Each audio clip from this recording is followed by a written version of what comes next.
Fasting has been one of the greatest tools I have used to get in my best shape possible and improve my health. Fasting isn't just about looking good, it's about how it's healing the body from within. As I've said in many videos, that I believe that fasting is truly where the body is allowed to heal. If we are constantly eating food, we are not giving our bodies the time it needs to repair and replenish itself. My journey started with fasting almost 5 years ago when I found out about intermittent fasting. This is time restricted eating. This is where you are going to be not eating and then you're going to be eating in a smaller window. So the most common one that you will hear is 16 to 8.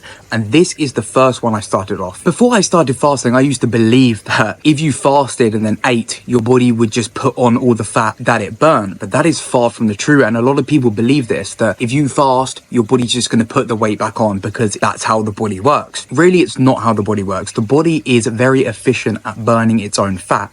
That is exactly why we store fat for times when we didn't have food. Fasting is one of the greatest tools you can use to heal your body, heal your gut, allow you to control your blood sugar, allow you to bring down the inflammation levels in your body. If we are constantly eating 3, 4, 5 times a day, we are not going to give our bodies the time it needs to digest and work on healing the gut and creating a good environment. What you have to understand is that digestion takes so much energy. It's actually a priority for our body. So our body will prioritize digesting food over literally almost anything. That is why when you are sick, you feel sick, your body will tell you not to eat. Your hunger will go right down. And that is because your body is saying, we do not want to digest food. We want to work on what's important. But we can also do this without being sick. We can give our body the chance to go and heal these things we need to. So my journey started with 16 to 8 fasting. And this was me just skipping breakfast. And this is the first point, and it's starting slow. I know we always want to increase to OMAD straight away,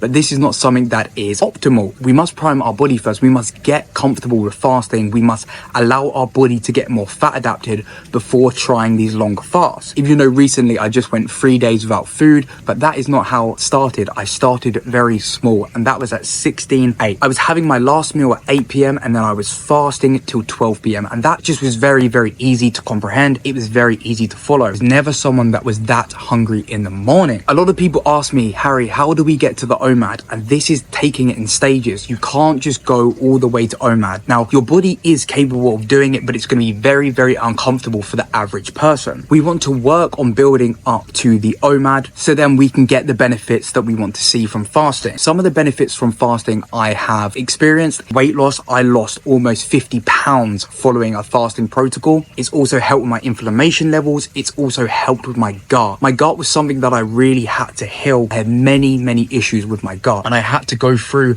a lot of fasting. I had to give my body the rest it needed to build a healthy gut environment. Before I started to fast, I had gas, bloating, all of these symptoms of IBS. Since I started to fast, they have all completely gone, and my stomach feels so much better. OMAD is definitely something that we should be trying to do at least 1 to 2 times per week, and this is what I've added into my new protocol, the health move. It's to try and build you up to be more confident to do this, because we do want to see these amazing benefits. The one thing with OMAD I've noticed is it's so hard to gain weight on it. Now, if you are someone that's trying to lose weight, this is going to be perfect. If you are eating 1 big meal a day or a few snacks in the day and then 1 big meal, it's going to be so much harder to overeat. If we are constantly eating sugar, which is going to lead to gaining weight. For me, fasting has been one of the greatest tools to be able to manage my weight. Now, I do have other benefits from it, but this is the main one that I've seen. It's almost helped me lose 50 pounds and keep it off. And this is just a natural way of living, but we have been told that we should be eating all the time. Breakfast is the most important meal of the day. And I would ask you to just try skipping breakfast. Try and see how you go. Most people aren't hungry in the morning, and if you're not hungry, you do not need to eat. Now, when you are first starting fasting, trying to get to the OMAD, you are going to find that your energy might be a lot lower, and this is normal because you are going through withdrawals. Your body is used to having food in the morning, so it's basically just your mind playing tricks on you. But over time, you will find your energy and your focus is nothing like you can experience. My energy and focus when doing OMAD is one of the reasons I do it, because I am so much more productive.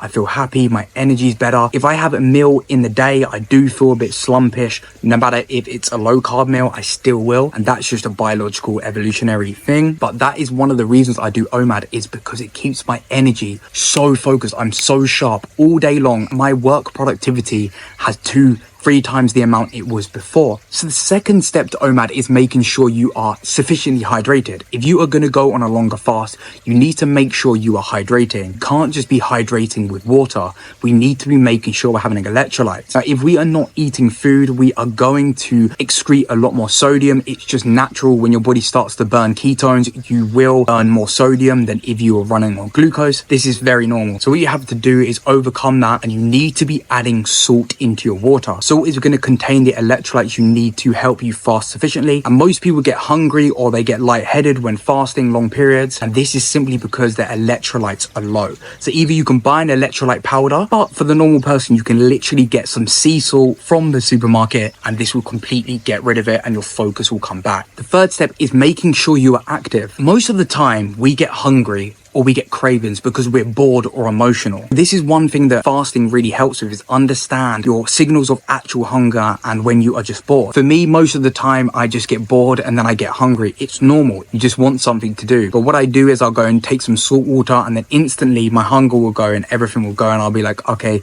that was just your body being bored, or maybe a bit of emotion hit you.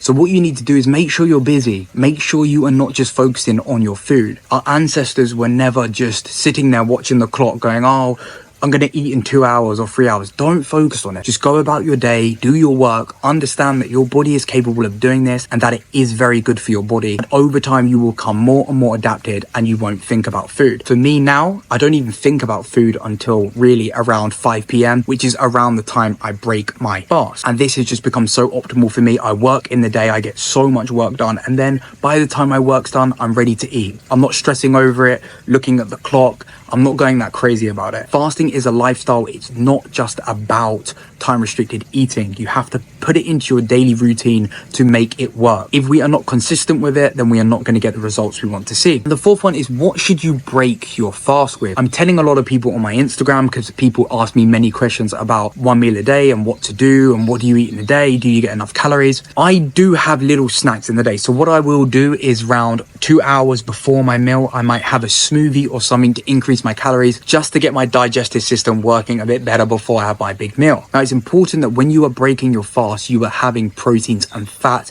and you'll prioritize getting enough protein in. People think that you need massive amounts of protein, but it's actually shown in studies that we don't need as much protein. Of course, protein is going to help with being satiated and less hungry, which is good. But when we are getting the OMAD diet, we do want to make sure we are eating sufficient calories. And then this brings me on to the fifth step, which is not overusing it. Listen to your body. If you are fasting constantly, you're doing the OMAD constantly, your body feels a bit drained, you feel a bit hungry, you feel a bit agitated. This is probably a sign that your body needs more energy and your body needs you to take a bit of a break from it. I never say to people that they should be doing the OMAD diet every single day. I do it most of the time, but some days I just need to eat a bit more and I will add an extra meal in. It's important to listen to your body, because if we carry on fasting, pushing through, are going to see negative effects. Now that could look like brain fog, feeling tired, feeling agitated, constantly thinking about food. You just don't feel as sharp as you usually do. I've seen absolutely massive results with OMAD, and it's not even something that I subconsciously do now. It's just become a part of my lifestyle. I don't really feel hungry more than eating one big meal a day. And that is over time, just taking it in little steps, starting off small, trying an 18-hour fast, trying a 20-hour fast, and then trying a 24-hour fast. And that's going to help you build up to where you want to be. Don't just go cold turkey 24 hours, because it's going to be mentally exhausting. You can do it. Your body is capable of it, but it's going to be a lot harder and you're going to set yourself up for failure. In my new online health school, which is called The Health Move, I'm teaching you exactly how to go from 16 hours, 18 and build up to OMAD diet, because I know that a lot of people are interested in it because it has many, many health benefits. I hope this has helped. Please like, subscribe, and I'll catch you in the next one.